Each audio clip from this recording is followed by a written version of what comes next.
صلی ونسلم علی رسولہ الکریم اما بعد این اصحاب الیمین، دائیں ہاتھ والے تو غائب ہو گئے، اپنی اپنی جنتوں میں چلے گئے لگتا ہے۔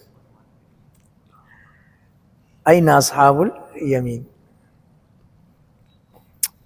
اللہ کریم ہے، جہاں ہوں خیر و عافیت سے ہوں۔ قرآن مجید میں عورت کو، اس سے متعلقہ امور کو، اس کے لیے جو حقوق ہیں ان کو، اس کے اوپر جو حقوق ہیں ان کو اتنی اہمیت دی ہے، اتنی اہمیت دی ہے کہ قرآن مجید کے کئی پیجز، صفحات عورت کے موضوع پر ہیں۔ یہ ہو جائے تو یہ کرو، وہ ہو جائے تو یہ کرو، سو مچ کمپلیکیشنز لیکن قرآن مجید نے اس طبیعت کو سامنے رکھتے ہوئے اللہ نے ایسی ہدایات دی ہیں۔ اللہ دیکھیں سورہ بقرہ، پہلی سورت قرآن مجید کی، اس میں دوسرے پارے کے تقریباً 3/4 سے شروع ہو کر بیفور لاسٹ پیج تک ٹھیک ٹھاک ڈیٹا ہے، آیات ہیں، سب کے سب طلاق کے معاملے پر، صفائی طہارت کے معاملے پر۔ اللہ اکبر، قرآن مجید اتنا خیال رکھتا ہے کہ اگر کسی خاتون سے شادی ہو جائے اور اس کی رخصتی نہ ہو، نکاح ہو گیا رخصتی نہیں ہوئی اور رشتہ ٹوٹ گیا، اب بھی اس کی دلجوئی کے لیے اس کو کچھ دو، کمال ہے۔ سورہ بقرہ، اس کے بعد آپ آ جائیں سورۃ النساء، نام ہی سورۃ النساء ہے۔ وجود زن سے ہے تصویر کائنات میں رنگ، وجود زن سے ہے تصویر کائنات میں، پھڈے بھی ہیں ان کے ساتھ، اور اللہ گواہ ہے ان کے بغیر یہ کائنات بے سری ہے، اس میں کوئی ذائقہ، کوئی مزہ نہیں ہے۔ ڈیلی جب تک 2-3 دفعہ لڑائی نہ ہو، زندگی کا خیر تو ہے، آج کچھ ہو نہیں رہا جو شادی شدہ ہیں وہ تو سر نیچے کر کے ہنسیں گے، جو غیر شادی شدہ ہیں وہ بولیں گے مولوی صاحب کیسی باتیں کر رہے ہیں، جیسی کرنی ویسی بھرنی، صحیح ہے، نہ مانے تو کر کے دیکھ، خوشی بھی ہے غم بھی ہے، نہ مانے تو شادی کر کے دیکھ۔ بہرحال یہ چیز یاد رکھنی چاہیے کہ اللہ رب العزت نے اس کائنات کو عورت کے وجود سے رنگ دیا ہے، پلس مائنس، پازیٹیو نیگیٹو، ہر طرح کی خواتین تاریخ میں پائی گئی ہیں۔ ایک موقع پر تو یہ جو بات ہے کہ مرد اور عورت میں فرق ہے نہیں، مرد کو اللہ نے فوقیت دی ہے، عورت اس کوالٹی کی نہیں ہوتی، لیکن بعض کیسز ایسے ہیں کہ خواتین نے اپنے علمی کام، اپنے علمی جو کاوشیں ہیں، ایسے کارنامے سر انجام دیے ہیں کہ مرد ان کے سامنے ہیج۔ غالباً اسلامی دنیا کی پہلی یونیورسٹی جامعۃ الزیتونہ عورت کے نام پر ہے، اسپین میں، کبھی سرچ کیجئے گا۔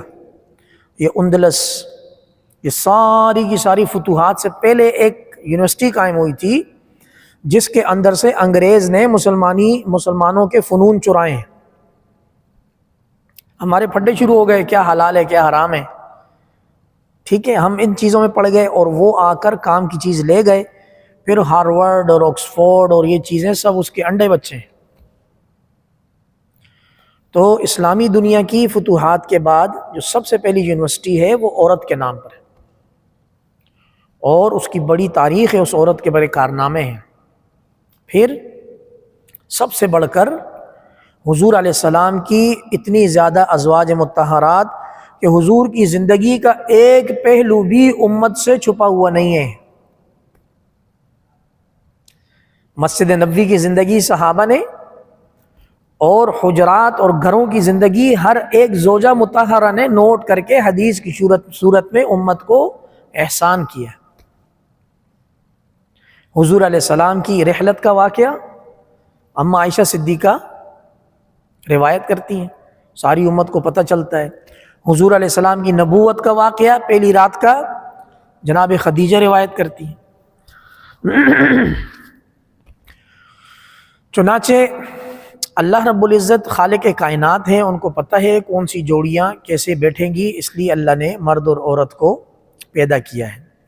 لیکن عورت کے حوالے سے جو اہمیت قرآن مجید میں ہے، بھائی ان کو میراث میں کتنا حصہ ملے گا، یہ بہن ہے تو کتنا ملے گا، یہ بیٹی ہے تو کتنا ملے گا، یہ ماں ہے تو کیا ملے گا، یہ بیوی ہے تو کیا ملے گا۔ چاروں انگلیاں گھی میں، سر کڑائی میں، اتنا ملتا ہے عورت کو میراث میں اگر ہم دیں، اور مرد کو والد سے ملے گا اور بس ختم، بھائیوں سے کچھ نہیں ملنا۔ لیکن ایک خاتون کو 4 جہت سے میراث ملتی ہے، بلکہ بعض اوقات اس سے بھی زیادہ۔ یہ سب کیا ہے؟ یہ اللہ رب العزت کی عنایت ہے اس صنف نازک کے ساتھ۔ یہودی عیسائی عورت کو مہینے میں کچھ دنوں کے لیے کال کوٹھڑی میں بند کرتے تھے کہ بھائی اب آپ نے کچھ دن وہاں گزارنے، اور گلے میں زنجیر ڈالتے تھے۔ یہ اسلام آیا، اس نے عورت کو فرش سے اٹھا کر سر پہ جا کے بٹھایا۔ اما عائشہ صدیقہ رضی اللہ تعالیٰ عنہ کا کسی معاملے میں حضور علیہ السلام سے بطور میاں بیوی کچھ معاملہ ہو جائے تو اتراتے ہوئے نخرے میں ورب ابراہیم، ابراہیم کے رب کی قسم، جبکہ محمد سامنے قسم بھی نہیں کھا رہی، بتانے کے لیے کہ میں آپ سے ناراض ہوں۔ بات سمجھ آ رہی؟ اور جب حالات ٹھیک ہوتے تو فرماتی پوری دنیا کا سورج مغرب کے بعد غروب ہوتا ہے، میرا سورج تو مغرب کے بعد طلوع ہوتا ہے۔ کہ حضور علیہ السلام دن کے کام ختم کر کے گھر تشریف لاتے۔ تو یہ طبیعتوں کا فرق ہے، پل میں تولا پل میں ماشا۔ جو خواتین مسجد میں سن رہی ہیں، جو یہ بیان سنیں گی، خاتون کی تعریف کا بھی کوئی اعتبار نہیں، خاتون کے جھگڑے کا بھی کوئی اعتبار نہیں۔ 10 منٹ کی کہانی ہے۔ کتنے منٹ کی؟ آپ نے اچھی سی شاپنگ کرائی، بہت کچھ دلایا، اجی آپ تو بہت اچھے ہیں۔ جس وقت آپ کو بولے اجی آپ تو بہت اچھے ہیں، بولو یار یہ میں نے اسٹور کیا اس مومنٹ کے لیے کہ جب AK-47 کھلے گی اس وقت میں اس کو استعمال کروں۔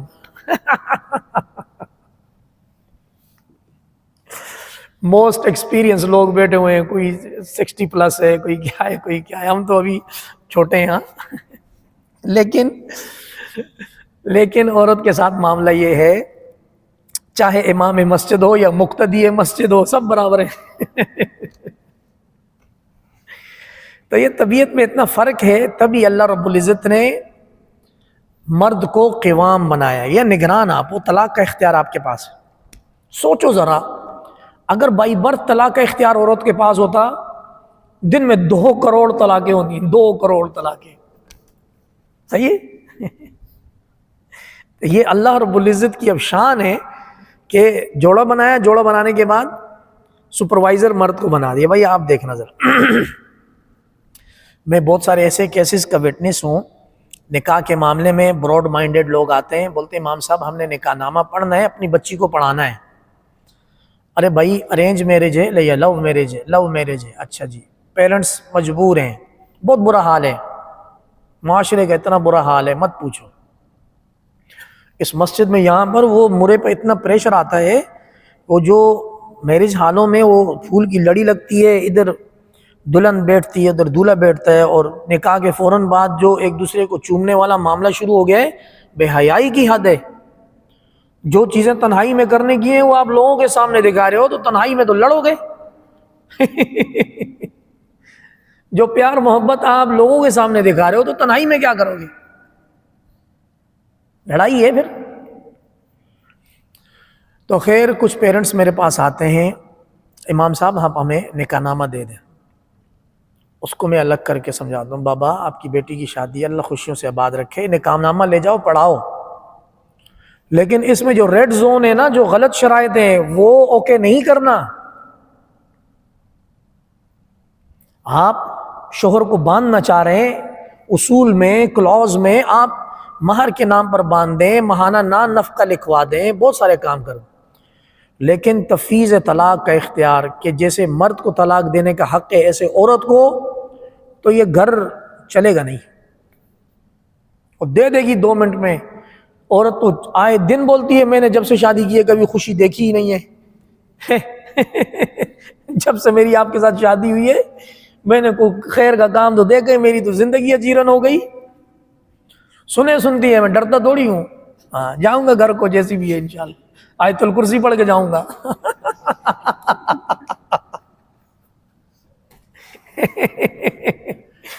اب عورت ہے تو اللہ نے بنائی ہے، لیکن اتنے حقوق دے دیے، مرد کو اتنا باندھ دیا ہے، کیا بتاؤں آپ کو، کمال ہے۔ قرآن مجید سورہ بقرہ، سورۃ النساء 1.5 پارہ ہے، سورۃ النساء 1.5 پارہ، نام ہی سورۃ النساء یعنی سورہ عورت۔ پھر آگے چل کر سورۃ النور، عورت کی معاشرت کے تمام مسائل۔ پھر اس سے آگے چل کے 28ویں پارے میں سورۃ الطلاق، شروع قرآن سے لے کر تقریباً سیکنڈ لاسٹ اننگ تک خاتون کا جو عنوان ہے وہ چلتا رہے گا۔ اور عربک گرامر کے لحاظ سے جو آیتیں عورت سے متعلق ہیں یہ اتنی ٹف ہیں کہ ان کو یاد رہے، اس میں متشابہ لگتا ہے، انسان پڑھتے پڑھتے پتہ نہیں دوسرے پارے سے 28ویں پارے میں اور 28ویں پارے سے واپس دوسرے پارے میں۔ عورت کا معاملہ شروع سے ہی ایسا ہے، لیکن اس کو پیار محبت سے ہینڈل کرنے سے انسان کے درمیان ہم آہنگی اور یہ ساری چیز بہت بڑھتی ہے۔ تو یہ خاتون کا جو معاملہ ہے اس کے بارے میں انسان کو خوب اسٹڈی بھی کرنی چاہیے اور ان چیزوں کا خیال رکھنا چاہیے۔ یہ شعر جو میں نے پڑھا، جس کا میں نے ایک حصہ پڑھا، وجود زن سے ہے تصویر کائنات میں رنگ۔ کبھی موقع ملے تو آدم علیہ السلام کی بایوگرافی پڑھیں۔ آدم علیہ السلام جنت میں آئے، طرح طرح کی نعمتیں یہ وہ، پھر بھی ان کو تنہائی کھانے لگی، صحیح ہے؟ پھر اللہ رب العزت نے ان کی دلجوئی کے لیے جو سامان پیدا کیا ان کا نام تھا اما ہوا۔ اب بنائی جوڑی بنائی تو جنت سے ہی کام لگ گیا، ایک اتارے جدہ میں اور دوسرے اتارے سری لنکا میں سارا پرانا پس منظر ذہن میں آ گیا ساری چیزیں۔ تو اگر خاتون اس کائنات میں نہ ہو تو مرد ایک دوسرے کو ہر وقت کھاتے پھریں گے، تو یہاں کیا کر رہے، تو کون ہے، یہ وہ، صحیح ہے۔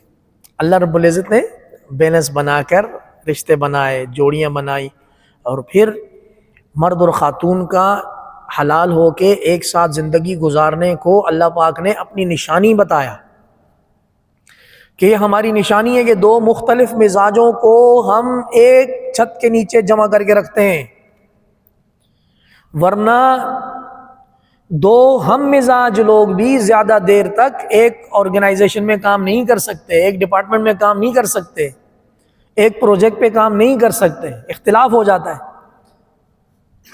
لیکن یہ جو نکاح نامہ جس کے اوپر کوئی ایکسپائری ڈیٹ نہیں ہے، جب اس رابطے میں آ جاتے ہیں، 1000 لاکھ لڑائی ہو جائے آخر میں صلح ہو ہی جاتی۔ اور ایک کمپلیمنٹ میرے سے لے لیں، جب کبھی بھی میاں بیوی کی لڑائی ہو، بیچ میں بطور تیسرے بندہ کوئی دخل اندازی نہ کرے، کبھی بھی دے مار 4.5 جو کرتے ہیں کرتے رہے۔ جیسے ہی بیچ میں آپ جائیں گے ان دونوں کی صلح ہوگی اور بولیں گے اس نے ہماری لڑائی کرائی، یہ نہ ہوتا تو ہم تو ٹھیک تھے، ہم تو دودھ کے دھلے ہوئے۔ الا یہ کہ آپ کے پاس کیس آئے کہ بھائی ہمارا یہ پھڈا ہو گیا ہے، ہماری صلح صفائی کرا دیں، ہاں پھر آپ دخل اندازی کریں، لیکن جب تک بٹی گرم ہو، تندور گرم ہو، اس وقت تک حاشا وکلا، اللہ معافی، دور ہی دور، صحیح ہے۔ یہ کچھ معاشرتی اصطلاحات ہیں جو ہنسی مذاق میں آپ کے گوش گزار کرا دیے، یہ زندگی ایسے ہی چل رہی ہے، ٹھیک ہے۔ اور ایک دانشور نے یہ کہا نا، نام نہاد دانشور نے کہا کہ یہ جنت میں حوریں شوریں کچھ بھی نہیں ہیں، یہی عورتیں وہاں ملیں گی، یہی عورتیں وہاں ملیں گی۔ ایک بندے نے کہا یار پہلے تو اس سے میرا نظریاتی اختلاف تھا، اب میرے ذاتی اختلاف ہو گئے پہلے تو ہمارا اختلاف نظریاتی تھا، چلو اس کی رائے کچھ اور ہے، اگر یہی سامان جنت میں بھی ملے گا ہمیں تو یہ اس بندے سے میرا ذاتی اختلاف ہے، میں نے اس کو نہیں چھوڑنا ہے۔ تو یہ جوڑیاں جنت تک جانی ہیں، یہ جوڑیاں قرآن مجید میں بڑے مفاہیم ہیں بھائی۔ آج کی آخری بات، دوستی جس کو ہم مذاق سمجھتے ہیں، دوستی کا اصول یہ ہے، اگر تو سچی دوستی ہے تو یا تو یہ جنت لے جائے گی یا معاذ اللہ جہنم میں جانے کا سبب بنے گی۔ اور یہ دوستی کا معاملہ نوجوان لڑکوں میں اور لڑکیوں میں یہ بہت زیادہ پایا جاتا ہے کہ دوستی کے نام پر گناہ ہو جاتا ہے، نہ چاہتے ہوئے بھی انسان دوست کے کہنے پر کہیں نہ کہیں چلا جاتا ہے۔ ایک واقعہ آپ کو سناتے ہیں۔ وَيَوْمَ يَعَضُّ الظَّالِمُ عَلَى يَدَيْهِ يَقُولُ يَا لَيْتَنِي اتَّخَذْتُ مَعَ الرَّسُولِ سَبِيلًا، قیامت والے دن ظالم اپنے ہاتھ کو کاٹے گا، چک کاٹے گا۔ اچھا، اس دن کی حسرت کسی کام نہیں آنی، جیسے کہ گزشتہ دنوں میں گزرا ہے۔ حسرت، ندامت، توبہ، احساس، یہ ٹائم ہے۔ کرنسی جنریٹ کر دو، یہ ٹائم ہے۔ اس دن کا واقعہ یہ ہے کہ ظالم اپنے ہاتھوں کو کاٹے گا اور کہے گا ہائے رے کاش کہ میں رسول یعنی محمد صلی اللہ علیہ وسلم والا راستہ پکڑتا۔ یہ مکہ کی آیت ہے۔ یا ویلتا لیتنی لم اتخذ فلانا خلیلا، ہائے رے کاش، پھر کاش، یا ویلتا ہائے بربادی، ہائے رے کاش، لیتنی ہائے رے کاش۔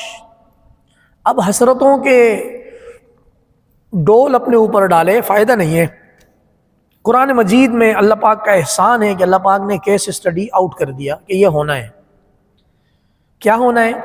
لم اتخذ فلانا خلیلا، افسوس کہ میں فلاں شخص کو اپنا لنگوٹی یار نہ بناتا، فلاں شخص کو اپنا لنگوٹی یار، پکا دوست، جگری یار نہ بناتا، سوتے جاگتے نہ بناتا، سوتے جاگتے کبھی ایسا دوست نہ بناتا۔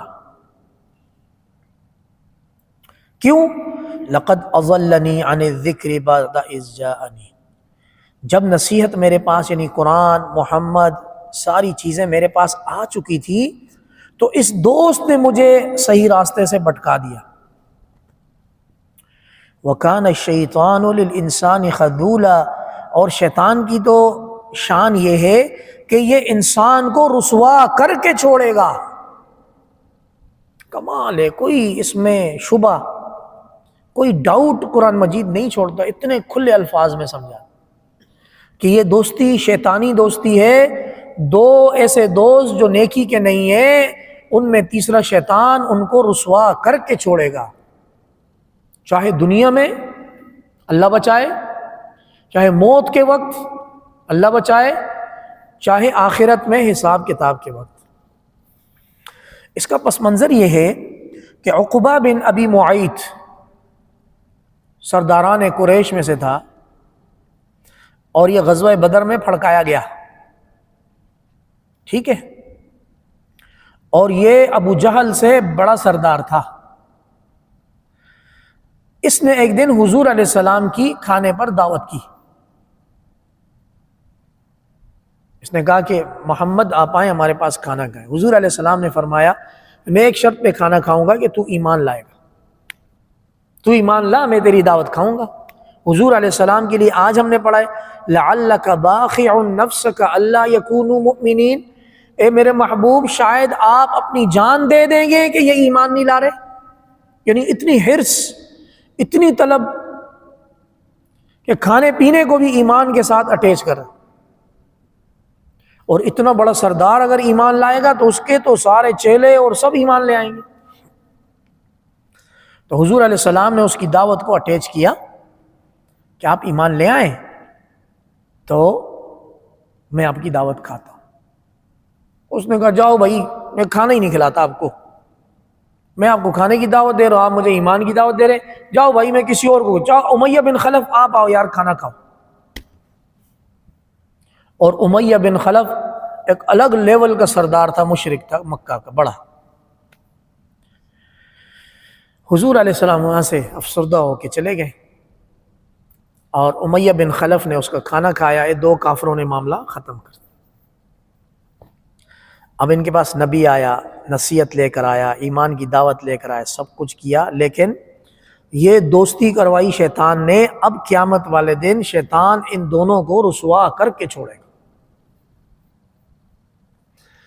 تو میرے معززین جو یہاں بیٹھے ہیں، جن تک میری آواز جائے گی، میرا یہ پیغام جائے گا، دوستی نیکی کی، دوستی ورنہ تنہائی بہتر ہے، دوستی نیکی کی ورنہ تنہائی بہت بہتر ہے۔ اور یہ حضور علیہ السلام کا ایک فرمان ہے جس کا مفہوم یہ ہے، الوحدۃ خیر من جلیس السوء، برے دوست سے تنہائی لاکھ بہتر ہے، والجلیس الصالح خیر من الوحدہ، اور نیکوکار دوست تنہائی سے ہزار بہتر ہے۔ کیٹیگریز ہیں۔